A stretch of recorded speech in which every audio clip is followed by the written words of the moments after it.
الحمد لله رب العالمين والصلاة والسلام على سيد المرسلين وعلى آله وصحبه أجمعين. أما بعد، فأعوذ بالله من الشيطان الرجيم. بسم الله الرحمن الرحيم. ضرب الله مثلا للذين كفروا امرأة نوح وامرأة لوط كانتا تحت عبدين من عبادنا صالحين فخانتاهما فلم يغنيا عنهما من الله شيئا وقيل ادخلا النار مع الداخلين. وضرب الله مثلا للذين آمنوا امرأة فرعون امرأة فرعون إذ قالت رب ابن لي عندك بيتا في الجنة ونجني من فرعون وعمله ونجني من القوم الظالمين. ومريم ابنة عمران التي أحصنت فرجها فنفخنا فيه من روحنا وصدقت بكلمات ربها وكتبه وكانت من القانتين.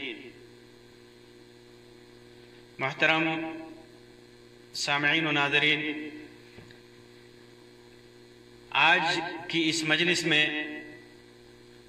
میں ان مثالوں کا ذکر کروں گا جنہیں اللہ تبارک و تعالی نے قرآن مجید کے اندر کافروں کے لیے اور مسلمانوں کے لیے، مومنوں کے لیے ذکر کیا ہے. کس طرح کافروں کے لیے مثال کافر لوگ ہیں، کافر عورتیں ہیں، اور مومنوں کے لیے مثال مومن عورتیں ہیں. اللہ تبارک و تعالی فرماتا ہے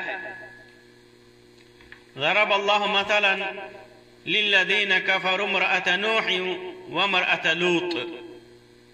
اللہ تبارک و تعالی نے مثال بیان کیا کافروں کے لیے، جن لوگوں نے کفر کیا ان کے لیے اللہ تبارک و تعالی نے مثال بیان کیا. کن کا؟ نوح علیہ السلام اور لوط علیہ السلام کی بیوی کی مثال. نوح علیہ السلام اور لوط علیہ السلام یہ دونوں اللہ کے برگزیدہ بندے تھے، اللہ کے نبی تھے، اس کے رسول تھے. دنیا میں اللہ تبارک و تعالی کے دین کو پھیلانے کے لیے، دین کی دعوت کی تبلیغ کے لیے آئے تھے. قرآن مجید میں ان دونوں انبیاء کرام کی دعوتی خدمات کا بے شمار ذکر موجود ہے. اس راستے میں ان کی کوششوں اور ان کے اوپر آنے والی پریشانیوں کا ذکر ہے. کس طرح لوگوں نے ان کا انکار کیا، پھر اللہ تبارک و تعالی نے اس انکار کی وجہ سے کس طرح ان کی قوم کو عذاب میں مبتلا کیا. جن لوگوں نے ان انبیاء کرام کا انکار کیا، ان انبیاء کرام کو جھٹلایا، ان انبیاء کرام کو پریشانی میں مبتلا کیا، ان میں اور لوگ تو تھے ہی، دوسرے تو تھے ہی، خود ان کی بیویاں بھی تھیں. ان کی بیویاں بھی تھیں اور ان کی بیویوں نے ان کا انکار کیا، ان کو جھٹلایا. اللہ تعالیٰ فرماتا ہے کہ یہ میں دونوں عورتیں جو نوح علیہ السلام کی اور لوط علیہ السلام کی بیویاں تھیں، یہ دونوں میرے نیک بندوں کی بیویاں تھیں، لیکن انہوں نے کیا کیا؟ فخانتاہما، ان لوگوں نے ان دونوں کی خیانت کی، دونوں کے ساتھ خیانت کی، بدعہدی کی. مفسرین لکھتے ہیں کہ خیانت سے مراد وہ خیانت نہیں ہے جو ایک عورت اپنے شوہر سے کرتی ہے، بلکہ خیانت سے مراد بددینی ہے، دین کا انکار ہے، ان کی لائی ہوئی شریعت کا انکار ہے، ان کی لائی ہوئی شریعت کا انکار ہے، ان کی خیانت ان کے دین کا ایک انکار ہے. ایسا نہیں ہے کہ وہ بدکار تھیں، کیونکہ انبیاء بدکار عورتوں سے شادی نہیں کرتے، وہ بدکار نہیں تھیں، لیکن انہوں نے خیانت کیا، جو دین وہ لے کر کے آئے تھے اس دین کا انکار کیا، کافروں کی مدد کی، ان کے خلاف ظالموں کی مدد کی، دشمنوں کی مدد کی، کافروں کی مدد کی۔ نوح علیہ السلام کی بیوی کافر تھی، اس نے نوح علیہ السلام کا انکار کیا، ان کے لائے ہوئی شریعت کا انکار کیا، ایک اللہ کی عبادت کا انکار کیا، لوگوں سے کہا کرتی تھی انہ مجنون، یہ نوح یہ پاگل ہے، یہ پاگل ہے، اور نوح علیہ السلام کی باتوں کو جھٹلاتی تھی اور ان کی باتوں کو جا کر کافروں کو بتاتی تھی اور ان کو تکلیف دینے میں کافروں کا ساتھ دیتی تھی۔ اور لوط علیہ السلام کی بیوی لوط علیہ السلام کہ یہاں جب کوئی مہمان آتا تھا تو کافروں کو جا کر بتاتی تھی، اور وہ مہمان کے ساتھ، ان مہمانوں کے ساتھ وہ کافر بدفعلی کرنا چاہتے تھے، جیسا کہ لوط علیہ السلام کی قوم میں لواطت کی بیماری عام تھی، اور اس بیماری سے، اس گناہ سے اللہ کے نبی لوط علیہ السلام روکنا چاہتے تھے قوم کو، اور وہ لوگ ان کا ٹھٹھا اڑاتے، مذاق اڑاتے، یہاں تک کہ ان کے یہاں جو مہمان آتے یہ عورت جا کر کے ان لوگوں کو بتا دیتی کہ ان کے یہاں مہمان آئے ہوئے ہیں، خوبصورت ہیں، تم لوگ جا کر بدفعلی کرو۔ یہی واقعہ ہوا تھا کہ فرشتے لوط علیہ السلام کے پاس آئے تھے نوجوانوں کی شکل میں، اور اس عورت نے جا کر کے بتا دیا تھا، لیکن ان فرشتوں نے کہا تھا کہ آپ گھبرائیں نہیں، اللہ تبارک و تعالیٰ ان کو عذاب دے گا، آپ نکل جائیں یہاں سے، اللہ تبارک و تعالیٰ عذاب دے گا۔ چنانچہ اللہ تبارک و تعالیٰ نے لوط علیہ السلام کی قوم کو، بدکار اور بدفعل قوم کو عذاب میں مبتلا کیا، اور ان کے ساتھ ساتھ لوط علیہ السلام کی بیوی کو بھی اللہ تبارک و تعالیٰ نے عذاب میں مبتلا کیا، اور نوح علیہ السلام کی بیوی کو بھی لوگوں کے ساتھ جب اللہ تبارک و تعالیٰ نے پانی میں غرق کیا، پانی کے ذریعے ہلاک اور تباہ و برباد کیا، اسے بھی تباہ و برباد کیا اور غرق کر دیا۔ اسی وجہ سے اللہ تبارک و تعالیٰ، اگرچہ یہ نیک لوگوں کی بیویاں تھیں، انبیاء کرام کی بیویاں تھیں، نیک گھر میں رہتی تھیں، اس کے باوجود ان کے کفر کی وجہ سے، ان کے انکار کی وجہ سے، کفر کے اقرار کی وجہ سے، اور نبی کے ساتھ خیانت کی وجہ سے اللہ تبارک و تعالیٰ نے کیا فرمایا؟ فَلَمْ يُغْنِيَا عَنْهُمَا مِنَ اللَّهِ شَيْئًا،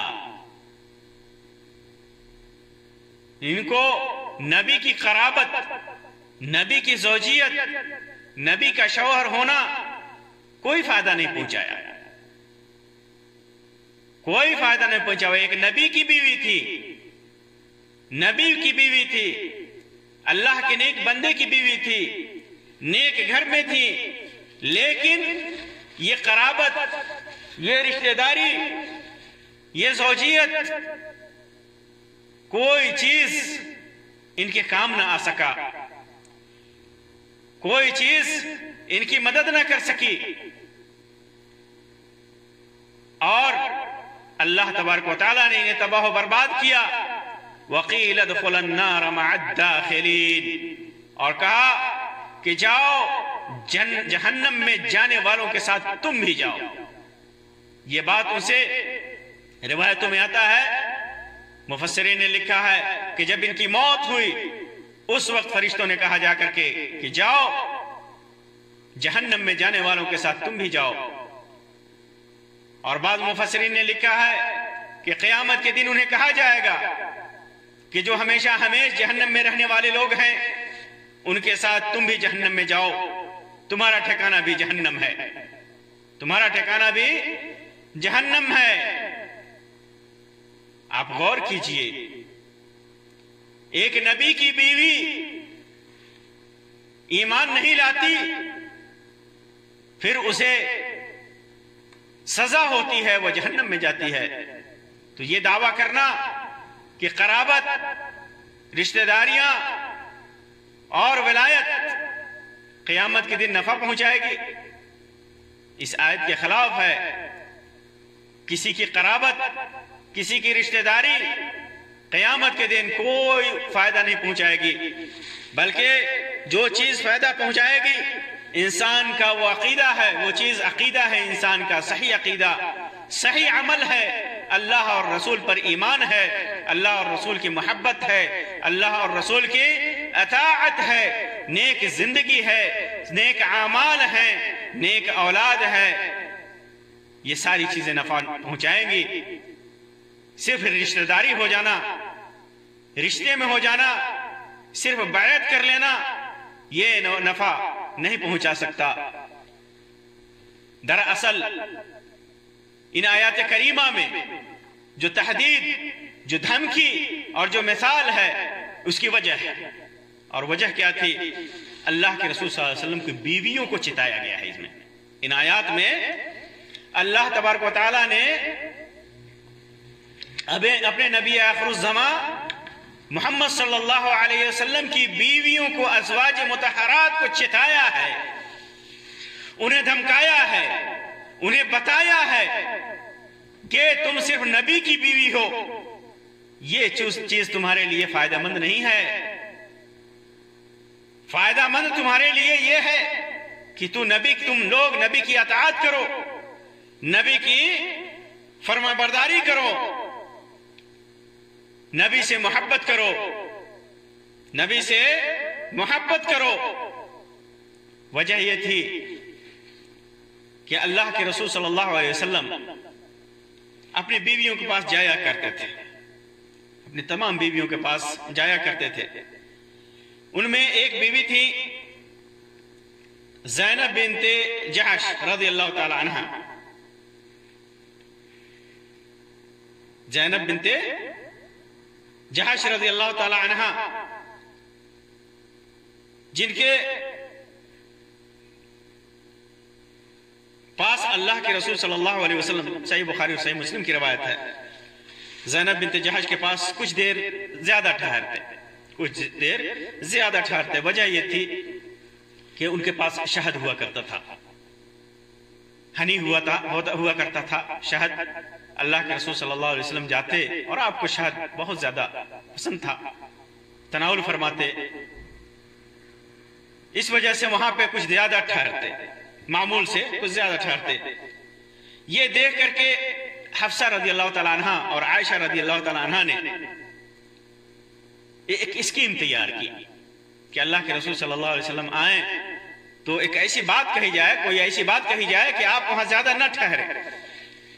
تو انہوں نے کہا جب وہ آئے کہ اللہ کے رسول صلی اللہ علیہ وسلم عائشہ رضی اللہ تعالیٰ عنہ کے پاس گئے تو کہا کہ آپ کے منہ سے مغافیر کی بو آ رہی ہے. مغافیر ایک قسم کا پھول ہوتا تھا جس کے اندر سے گوشت یا مچھلی وغیرہ کی بو آتی تھی، مہک آتی تھی. تو کہا کہ آپ کے منہ سے مغافیر کی بو آ رہی ہے، اور کسی بھی قسم کی بو اللہ کے رسول صلی اللہ علیہ وسلم کو ناپسند تھی. پھر آپ حفصہ کے پاس گئے، حفصہ رضی اللہ تعالیٰ عنہ نے بھی یہی بات کہی. تو اللہ کے رسول صلی اللہ علیہ وسلم نے قسم کھائی کہ میں اسے پھر کبھی نہیں کھاؤں گا. تو اللہ تبارک و تعالیٰ نے وہاں پر آپ کو تنبیہ بھی کی، لِمَ تُحَرِّمُ مَا أَحَلَّ اللَّهُ لَكَ تَبْتَغِي مَرْضَاتَ أَزْوَاجِكَ. اے نبی، بیویوں کو خوش کرنے کے لیے تو آپ کیوں حرام چیز، حلال چیز کو جسے اللہ نے آپ کے اوپر حلال کر رکھا ہے حرام کر رہے ہیں؟ آپ اللہ کا حکم مانیے. پھر اس کے بعد اللہ کے رسول صلی اللہ علیہ وسلم نے حفصہ رضی اللہ تعالیٰ عنہ سے کہا کہ اس بات کو کسی کو مت بتانا، اس بات کو کسی کو مت بتانا. بعض روایات میں آتا ہے کہ ماریہ قبطیہ کے سلسلے میں جب وہ آئیں حفصہ رضی اللہ تعالیٰ عنہ کے پاس تو اللہ کے رسول صلی اللہ علیہ وسلم کے ساتھ تھیں. حفصہ رضی اللہ تعالیٰ عنہ آ گئیں، دیکھ لیا تو اللہ کے رسول صلی اللہ علیہ وسلم نے ان کو اپنے اوپر حرام قرار دیا. جو اللہ کے رسول صلی اللہ علیہ وسلم کی خادمہ تھی لونڈی تھی ماریہ قبطیاں. تو اس موقع سے اللہ کے رسول صلی اللہ علیہ وسلم نے حفصہ رضی اللہ تعالیٰ عنہ سے کہا تھا کہ تم کسی کو مت بتانا، لیکن انہوں نے عائشہ رضی اللہ تعالیٰ عنہ کو بتا دیا تھا. حالانکہ اس روایت کی سند پر لوگوں نے کلام کیا ہے، لیکن بعض محدثین نے کئی طرق سے آنے کی وجہ سے اسے صحیح قرار دیا ہے. بہرحال واقعہ جو بھی ہو، ان واقعات کی وجہ سے اللہ تبارک و کے رسول صلی اللہ علیہ وسلم کی بیویوں کو اللہ تبارک و تعالیٰ نے تنبیہ کی کہ اپنے نبی سے محبت کرو، اپنے نبی کی اطاعت کرو، اپنے نبی کی، اپنے شوہر کی فرما برداری کرو، کیونکہ اس کے بغیر تمہاری کامیابی نہیں ہو سکتی. اس کے بغیر تمہاری کامیابی نہیں ہو سکتی. نوح کی بیوی نبی کی بیوی تھی، لوط کی بیوی نبی کی بیوی تھی، لیکن اللہ تبارک و تعالیٰ کی نافرمانی کی وجہ سے، شوہروں کے ساتھ خیانت کی وجہ سے، بددینی کی وجہ سے رشتہ دار اللہ تبارک و تعالیٰ نے انہیں تباہ و برباد کر دیا، انہیں جہنم میں ڈال دیا. ان کی رشتہ داری، ان کی قرابت، نبی کی زوجیت میں ہونا کسی چیز نے کوئی فائدہ نہیں پہنچایا. تو یہ مثال اللہ تبارک و تعالیٰ نے کافروں کے لیے رکھی ہے کہ تم چاہے جتنے بڑے عہدے پہ پہنچ جاؤ، جتنے بڑے انسان کے رشتہ دار ہو، تمہارے لیے یہ رشتہ داری کام نہیں دے گی. خود اللہ کے رسول صلی اللہ علیہ وسلم نے کہا تھا اپنے اہل خاندان سے، صفیہ رضی اللہ تعالیٰ عنہ اپنی پھوپھی سے کہا تھا کہ صفیہ میں تیرے لیے کوئی کام نہیں دوں گا قیامت کے دن. فاطمہ رضی اللہ تعالیٰ عنہ سے کہا تھا کہ جو مانگنا ہے دنیا میں مانگ لو، آخرت میں تمہارے کسی کام نہیں آؤں گا.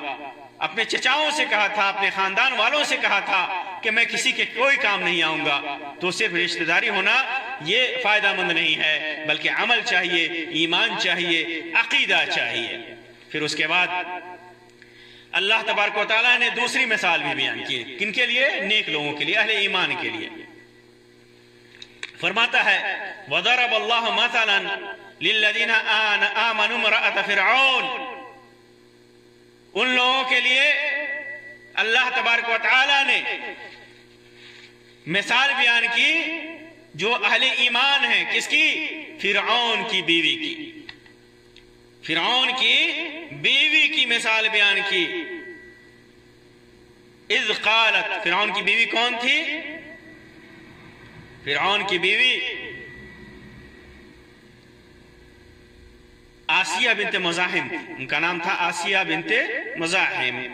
یہ فرعون کی بیوی وہ بیوی تھی جنہوں نے موسیٰ علیہ السلام کو دریا سے لیا تھا، دریا سے اٹھایا تھا. ہوتا یہ تھا کہ فرعون جو بھی اس خاندان میں پیدا ہوتا کوئی بچہ تو اسے قتل کروا ڈالتا، اس ڈر سے کہ بعد میں وہ اس کی مخالفت نہ کرے، اس کے لیے وبال جان نہ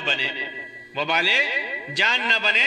اس وجہ سے جب موسیٰ علیہ السلام پیدا ہوئے تو ان کی ماں کو اللہ تبارک و تعالیٰ نے کہا تھا کہ یا تو دودھ پلاؤ، اور اگر تجھے خوف ہے فَإِذَا خِفْتِ عَلَيْهِ فَأَلْقِيهِ فِي الْيَمِّ، تو اسے دریا میں ڈال دو. وَلَا تَخَافِي وَلَا تَحْزَنِي، ڈال کر کے گھبرانا نہیں، غمگین مت ہونا. اللہ اس کو إِنَّا رَادُّهُ إِلَيْكَ وَجَاعِلُهُ مِنَ الْمُرْسَلِينَ، میں اسے لوٹاؤں گا تمہارے پاس اور نبیوں میں سے بناؤں گا. پھر اس کے بعد اس دریا میں سے، اس باکس میں سے جس باکس میں ڈالا تھا فرعون کی بیوی نے، فَالْتَقَتْهُ آلُ فِرْعَوْنَ، فرعون کی بیوی نے، آل نے اسے اٹھا لیا اس ڈبے کو، اور پھر کھول کر کے دیکھا تو نہایت ہی خوبصورت حسین و جمیل بچہ ہے تو اسے اپنے پاس رکھ لیا. فرعون نے اس سلسلے میں پوچھا تو انہوں نے کہا کہ رہنے دو اس بچے کو، ہمارے لیے ہماری آنکھوں کی ٹھنڈک بنے گا.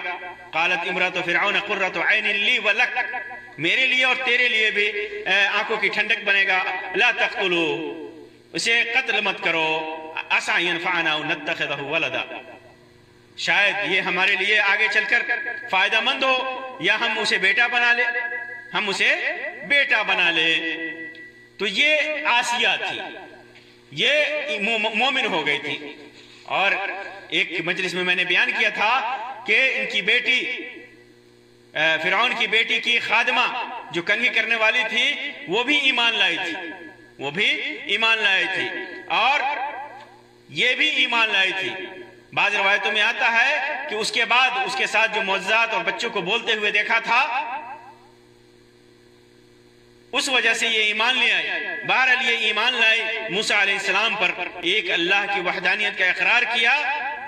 تو فرعون نے جب اسے معلوم ہوا تو انہیں سزا دینی چاہیے، انہیں سزا دیا، دھوپ میں لٹا کر ان کے اوپر بھاری پتھر رکھ دیتا تھا، بھاری پتھر رکھ دیتا تھا، مختلف قسم کی تکلیفیں دیتا تھا۔ تو ایسے موقع سے آسیہ نے کہا تھا اذ قالت رب ابن لی عندک بیتا فی الجنہ، اے اللہ میرے لیے اپنے پاس سے جنت میں ایک گھر بنا دے، وَنَجِّنِي مِنْ فِرْعَوْنَ وَعَمَلِهِ وَنَجِّنِي مِنَ الْقَوْمِ الظَّالِمِينَ، فرعون اور اس کے عمل سے اور ظالم قوم سے، ان کی پریشانیوں سے، ان کی مصیبتوں سے، ان کے عذاب سے مجھے نجات دے، مجھے بچا اے رب، اے رب مجھے بچا۔ تو اللہ تبارک و تعالی نے انہیں ان کے ایمان کی وجہ سے، ان کے اقرار توحید کی وجہ سے، اپنے رب سے تضرع اور دعا کی وجہ سے اللہ تبارک و تعالی نے دنیا ہی میں ان کو جنت کا گھر دکھا دیا جو ان کے لیے رب کریم نے بنایا تھا۔ فرعون کے فتنے سے نجات دے دیا، فرعون کے تکلیفوں سے نجات دے دیا۔ اللہ کے رسول صلی اللہ علیہ وسلم نے انہی کے سلسلے میں فرمایا کہ مردوں میں مکمل تو بہت سارے ہوئے، مکمل بہت سارے ہوئے، مردوں میں مکمل بہت سارے ہوئے، کامل بہت سارے ہیں، کامل مرد بہت سارے ہیں، لیکن عورتوں میں الا مریم ابنت عمران ولم یکمل من النساء، عورتوں میں کامل مریم بنت عمران ہے جن کا ذکر آگے آ رہا ہے، اور دوسری آسیہ بنت مزاحم ہے، تیسری خدیجہ بنت خویلد ہے اللہ کے رسول صلی اللہ علیہ وسلم کی پہلی بیوی، اور عائشہ رضی اللہ تعالیٰ عنہ کی فضیلت عورتوں پر ایسے ہے جیسے کھانوں میں سرید کی فضیلت ہے۔ سرید ایک قسم کا کھانا ہوتا ہے، گوشت اور روٹی ملا کر کے بنایا جاتا ہے، تو ان کی یہ فضیلت ہے۔ انہوں نے کہا رب ابنی لی عندک بیتا فی الجنہ، اے اللہ اب میرے لیے اپنے پاس جنت میں گھر بنا۔ جب یہ موقع آیا فرعون آیا ان کے پاس دیکھنے کہ کیسے انہیں تکلیف دی جا رہی ہے، تو جب اسی وقت ان کو دکھایا گیا، وہ گھر دکھایا گیا، تو انہوں نے وہ مسکرائی، اپنے گھر کو دیکھ کر کے مسکرائی۔ تو فرعون نے کہا کہ تمہیں تعجب نہیں ہے کہ کس طرح یہ پاگل ہو گئی ہے، یہ ہم اسے تکلیف دے رہے ہیں، سزا دے رہے ہیں اور یہ ہنس رہی ہے۔ تو اللہ تبارک و تعالیٰ نے اسی وقت ان کی روح قبض کر لی۔ یہ نیک لوگوں کے اور ایمان کے لیے اللہ تبارک و تعالیٰ نے مثال بیان کی کہ کس طرح ان کے ایک برے آدمی، ایک ظالم اور جابر آدمی کے پاس ہوتے ہوئے بھی ایمان اور عقیدے کی سلامتی اور بہترین عمل اور اللہ تبارک و تعالیٰ کی طرف رجوع کرنے کی وجہ سے اللہ تبارک و تعالیٰ نے دنیا ہی میں جنت میں گھر کی بشارت دے دی۔ وقت کا ظالم جو خود معبود ہونے کا دعویٰ کرتا تھا، رب ہونے کا دعویٰ کرتا تھا، مسلمانوں کو تکلیف دیتا تھا، نبی کو تکلیف دیتا تھا، اس کی بیوی ہوتے ہوئے بھی اپنے ایمان کی وجہ سے جنت میں جاتی ہے۔ پھر اس کے بعد دوسری عورت کا مثال بیان کیا اللہ تبارک و تعالیٰ نے، وَمَرْيَمَ ابْنَتَ عِمْرَانَ الَّتِي أَحْصَنَتْ فَرْجَهَا فَنَفَخْنَا فِيهِ مِنْ رُوحِنَا وَصَدَّقَتْ بِكَلِمَاتِ رَبِّهَا وَكُتُبِهِ وَكَانَتْ مِنَ الْقَانِتِينَ۔ اور اللہ تعالیٰ نے اہل ایمان کے لیے عمران کی بیٹی مریم کی مثال بیان کی، جنہوں نے اپنے شرمگاہ کی حفاظت کی.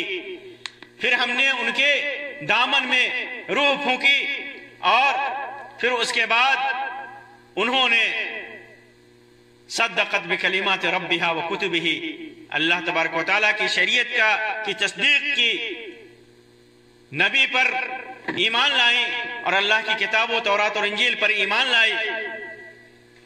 تو کیا ہوا؟ وَكَانَتْ مِنَ الْقَانِتِينَ، اور اطاعت و فرمانبرداری کرنے والوں میں سے تھیں. یہ مریم علیہ السلام عمران کی بیٹی تھی. عمران کی ماں،